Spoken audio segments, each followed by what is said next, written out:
Hello बच्चों, आज हम लोग पढ़ेंगे वायरस के बारे में। वायरस का अर्थ होता है पॉइजन यानी कि विष। तो इसलिए हम लोग वायरस को हिंदी में बोलते हैं विषाणु यानी कि विष के अणु। तो वायरस का क्या मतलब होता है? पॉइजन यानी कि विष यानी विष के अणु। अब जो वायरस होते हैं ये प्रोटीन और न्यूक्लिक एसिड से मिलकर बने होते हैं। किससे मिलकर बने होते हैं? प्रोटीन और न्यूक्लिक एसिड से। न्यूक्लिक एसिड जो इनमें होता है वो डीएनए या आरएनए होता है। इनमें दोनों डीएनए और आरएनए एक साथ नहीं पाए जाते हैं। इनमें सिर्फ या तो डीएनए पाया जाएगा या आरएनए पाया जाएगा। तो वायरस जो होते हैं प्रोटीन और न्यूक्लिक एसिड से मिलकर बने होते हैं। ये ऑब्लिगेट पैरासाइट होते हैं।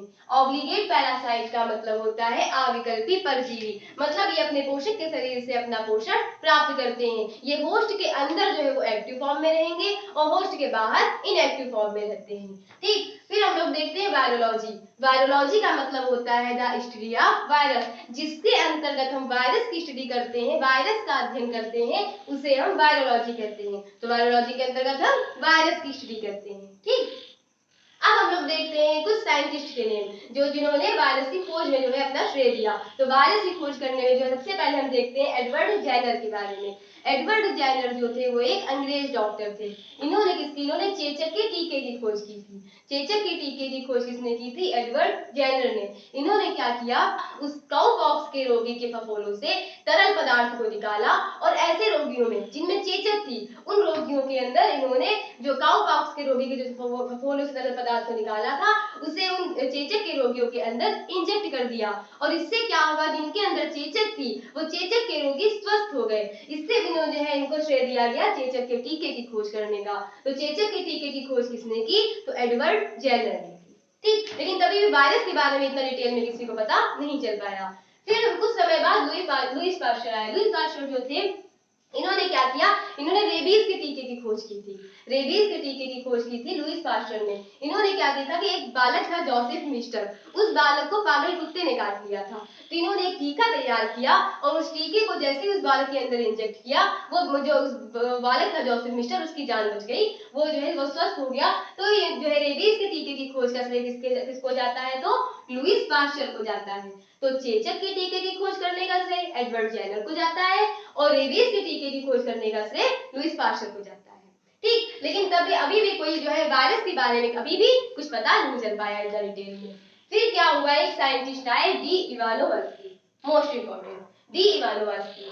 डी इवानोवस्की ने क्या किया, इन्होंने देखा कि तंबाकू के पौधे में एक रोग हो रहा था। उस रोग के कारण जो तंबाकू की पत्तियां थी वो एकदम जो है चितकबरी होकर मुरझा जाती थी। इन्होंने देखा डी इवानोवस्की ने, वो रोग था जो है वो डी इवानोवस्की ने जो उस रोग के बारे में उस रोग के कारण को पता करने का प्रयास किया।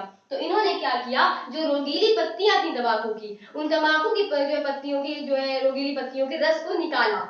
तंबाकू की पत्ती की जो रोगीली जो पत्तियां थी तंबाकू की, उन रोगीली पत्तियों के रस को निकाला और उससे जीवाणु फिल्टर, एक जीवाणु फिल्टर था पोर्सलेन जीवाणु फिल्टर, उस पोर्सलेन जीवाणु फिल्टर से फिल्टर किया यानी कि छाना। जो रोगीली पत्तियों का रस था उस रोगीली पत्तियों के रस को जैसे ही जीवाणु फिल्टर से छाना तो क्या देखा, जीवाणु तो फिल्टर हो गए, जीवाणु तो ऊपर आ गए, छन गए, बट जो नीचे जो तरल पदार्थ मिला उस तरल पदार्थ को इन्होंने क्या किया, स्वस्थ पत्तियों पर रगड़ा। अब जैसे ही स्वस्थ पत्तियों पर रगड़ा वो स्वस्थ पत्तियां भी रोगीली हो गई, वो स्वस्थ पत्तियां भी रोगीली हो गई। तब इनको पता चला डी इवानोवस्की को कि हाँ, बैक्टीरिया से भी छोटे सूक्ष्म जीव इस पृथ्वी पर उपस्थित हैं और उन सूक्ष्म जीव को इन्होंने क्या कहा, वायरस। तो इवानोवस्की को वायरस की खोज का श्रेय जाता है। तो वायरस की खोज का श्रेय किसने किया? डी इवानोवस्की ने। और उस वायरस का नाम है टोबैको मोज़ेक वायरस। क्या नाम था उस वायरस का? Tobacco mosaic virus. तो जो तंबाकू की पत्ती में जो तंबाकू के पौधे में जो रोग हो रहा था, इससे पत्तियां उसकी रोगीली हो रही थी, वो थी जो है वो मोज़ेक डिजीज, और वो टोबैको मोज़ेक डिजीज की जो वायरस था वो टोबैको मोज़ेक वायरस। ठीक, तो वायरस की खोज किसने की? डी इवानोवस्की ने की। अब वायरस की खोज करने के बाद जिन्होंने जो तरल पदार्थ जो उस स्वस्थ पत्ती पर रगड़ा था जिसमें जीवाणु नहीं थे और जो इनको तरल पदार्थ प्राप्त हुआ था, उस तरल पदार्थ को नाम दिया गया contagium vivum fluidum. Contagium vivum fluidum. और ये नाम देने वाले साइंटिस्ट थे बेंजेरिक। नाम देने वाले साइंटिस्ट कौन थे? बेंजेरिक। बेंजेरिक ने उस तरल पदार्थ जिससे जीवाणु हट गए, जीवाणु जो छन गए थे और जो तरल पदार्थ प्राप्त हुआ था उस तरल पदार्थ को नाम दिया गया कॉन्टेजियम वाइवम फ्लूइडम, जीवित तरल संक्रामक। ठीक, कॉन्टेजियम वाइवम फ्लूइडम उस तरल पदार्थ को नाम दिया गया। ये क्वेश्चन पूछा जाता है कॉन्टेजियम वाइवम फ्लूइडम किसने दिया? तो बेंजेरिक ने दिया। ठीक, अब हम देखते हैं WM स्टेनले के बारे में। WM स्टेनले जो साइंटिस्ट है, इन्होंने क्या किया, जो TMV था उस TMV को क्रिस्टल के रूप में प्राप्त किया, उस TMV का क्रिस्टलाइजेशन किया, उसको क्रिस्टल के रूप में प्राप्त किया। इसके लिए WM स्टेनले को नोबेल प्राइज भी दिया गया। ये जो WM स्टेनले है, इनको नोबेल प्राइज भी दिया गया क्योंकि इन्होंने TMV का क्रिस्टलाइजेशन किया था, उसको क्रिस्टल के रूप में प्राप्त किया था, इसलिए इनको नोबेल प्राइज दिया गया। अब हम देखते हैं डार्लिंगटन के बारे में। जो डार्लिंगटन साइंटिस्ट थे, इन्होंने बताया कि जो वायरस होते हैं वो न्यूक्लिक एसिड के बने होते हैं। तो ये बताने वाले कि वायरस न्यूक्लिक एसिड के बने होते हैं, ये साइंटिस्ट कौन थे, डार्लिंगटन थे। कौन साइंटिस्ट थे, डार्लिंगटन थे। एक बार फिर से हम रिवाइज करते हैं। तो चेचक की खोज किसने की, एडवर्ड जेनर ने की। रेबीज के टीके की खोज लुईस पास्चर ने की। वायरस की खोज डी इवानोव्स्की ने की। और कॉन्टेजियम वायरम फ्लूइडम किसने नाम दिया, तो बेंजेरिक ने नाम दिया। क्या था कॉन्टेजियम वायरम फ्लूइडम, वो जो तरल संक्रामक पदार्थ जो प्राप्त हुआ था जिसमें बैक्टीरिया नहीं थे, वो जो स्वस्थ पत्तियों को, जो तंबाकू की स्वस्थ पत्ती को फिर से रोगग्रस्त कर रहा था, उसे नाम देने वाले कॉन्टेजियम वायरम फ्लूइडम नाम देने वाले साइंटिस्ट कौन थे, बेंजेरिक थे। फिर हम देखते हैं WM स्टेनले, इन्होंने क्या किया था, क्रिस्टलाइजेशन। ये क्वेश्चन पूछा जाता है, वायरस क्रिस्टलाइजेशन किसने किया, तो WM स्टेनले ने किया। ठीक, और वायरस न्यूक्लिक एसिड के बने होते हैं, ये बताने वाले साइंटिस्ट कौन थे, तो डार्लिंगटन थे। ठीक, इतनी बात समझ में आ गई। अब हम कुछ देखते हैं वायरस से होने वाली डिजीजेस जिनके बारे में पता लगाया गया। तो किस साइंटिस्ट ने किस डिजीज के बारे में पता लगाया, हम लोग देखते हैं। लियोफर और फ्रॉस्ट साइंटिस्ट थे, इन्होंने बताया था कि एनिमल्स में फुट एंड माउथ डिजीज होता है, foot and mouth disease animals में होता है। इस फुट एंड माउथ डिजीज का पता लगाने वाले साइंटिस्ट थे लियोफर एंड फ्रॉस्ट। ठीक, फिर वॉल्टर रीड एक साइंटिस्ट है, इन्होंने पता लगाया था येलो फीवर के। येलो फीवर जो होता है ह्यूमंस में होता है, तो ह्यूमंस में येलो फीवर का पता लगाने वाले साइंटिस्ट थे वॉल्टर रीड। फिर देखते हैं लैंडस्टीनर एंड होपर।